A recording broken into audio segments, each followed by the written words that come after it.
Computer science videos here today to show you guys in this tutorial how to change your status availability on Microsoft Teams using a Mac computer.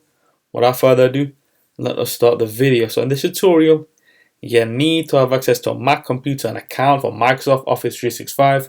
This can be for work, school, or business. We also need to have access to the desktop application Microsoft Teams. So we can now go all the way down to the dock.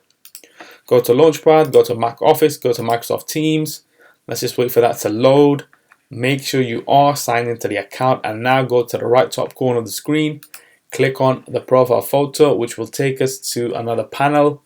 If we click on Available, we can then change the status availability to Busy, Do Not Disturb, Be Right Back, Appear Away, and Appear Offline. So we can also, if we wish to, have this for a set duration. Let's just say today I wish to not be disturbed, so we can click on Do Not Disturb and this will reset the status after 2 hours. So if we click on Done, it will go back to whatever it was originally on.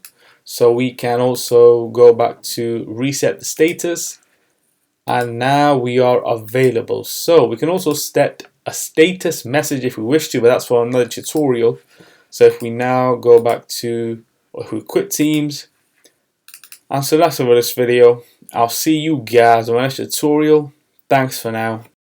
Thank you for making it towards the end of the video. Be sure to subscribe to my channel, Computer Science Videos. Be sure to check out the previous video on screen now, or you can ideally click on the playlist and watch all the journey for computer science videos from the start until now.